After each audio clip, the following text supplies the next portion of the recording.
Hello, everyone. I hope all is well. This is Medina, and I'm going to be sharing with you the mask that I created for this assignment.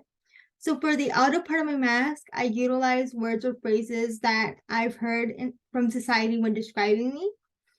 So as you might imagine, my disability kind of took over in this. Ableism kind of took over in this because I feel like often society makes assumptions of who you are based on how they perceive you and not, they don't really give you a chance to demonstrate to them who you really are, what your capabilities are. So for that reason, I use words such as little girl because I have been seen as a little girl in society. It's not uncommon for people with disabilities to not be seen as full adults even after they turn 18 because they are seen as so dependent. I've been seen as incapable. It's not uncommon for me to be out in public and people go up to my parents and ask them questions about me right in front of me. And, people don't even bother to attempt to ask me the question or acknowledge that I'm there because they assume that I won't be able to understand or answer the question. They see me as dependent. When doing this assignment, I thought of a situation where I wanted to apply for a membership, and the man at the counter told my dad that he needed a power of attorney to apply for the membership on my behalf because the man at the counter assumed that I was incapable of making my own decisions, that I was dependent on my dad for those things.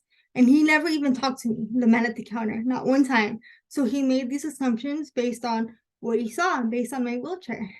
People often assume that I'm an only child because they make the assumption that having a child with a disability must be so hard that you can't possibly want any more children, or it's stressful enough that you can't afford to have another child. And that's not always the case. Again, for the same reason, they think that I live in a single parent home, because they feel like having a child with a disability must be so heavy that it automatically breaks a marriage, which is not true at all. Um, they often see me as weak, and by what I have already described, and as you might imagine, they see me as a burden to my family. Something that isn't related to my disability, but I definitely wanted to acknowledge it, is that I've been often seen as white, and I'm not white. But being that colorism is such a huge component of what makes the society that we see today, and we saw that through our readings. Um, I wanted to acknowledge it because I do recognize that it is a privilege in comparison to someone who might have a darker skin complexion. It is a privilege that I have, and so I wanted to include that there. Moving on to the inner part of my mask. Give me 1 second. Oh, okay, here we go. So for the inner part of my mask, I use three symbols. I use the Mexican flag, a butterfly, and the American flag. I use the Mexican flag because I am very proud of my roots. I'm very proud of where I come from. I come from an immigrant family. It's given me beautiful experiences, but it's also giving me negative, very hard experiences. I don't think it's uncommon for people who come from immigrant families living in the United States to experience racism, to experience discrimination.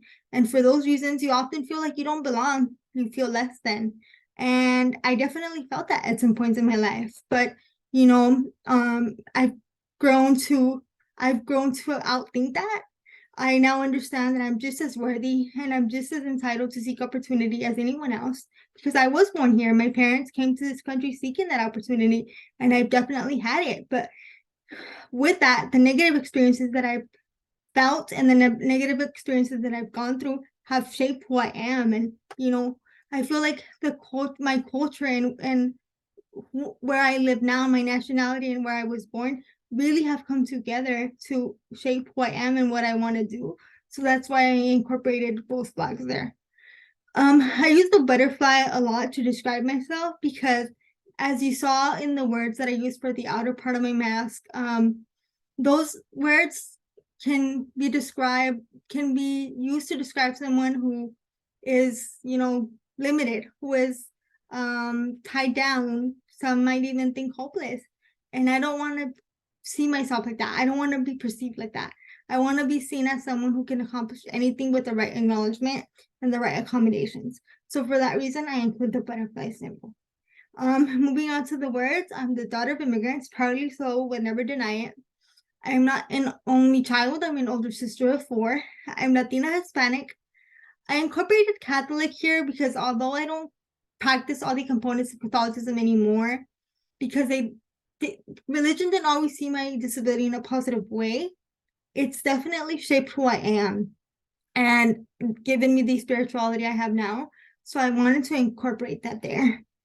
I am disabled. I do acknowledge that I'm disabled. And I think that we saw through our readings that ableism is still very present in our society. It's not just something that I'm telling you about right now.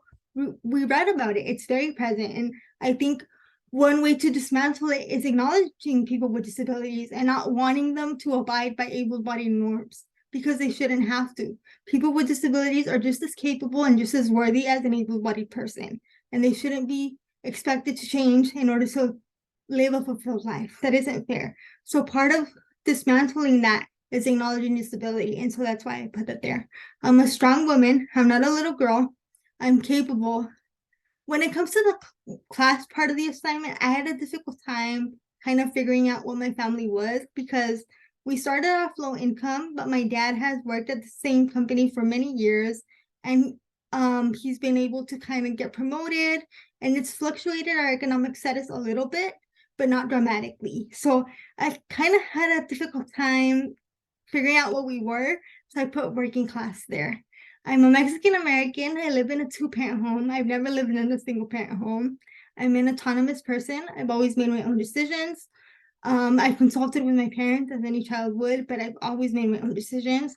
I'm first generation. I'm whole. I'm heterosexual, and I'm a college student.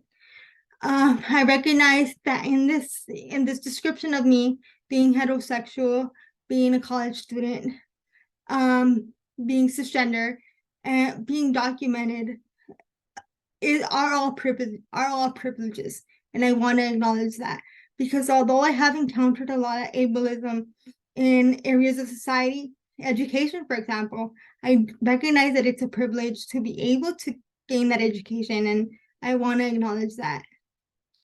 Thank you so much for listening. I hope you enjoyed what I had to say, and I hope you have a good break.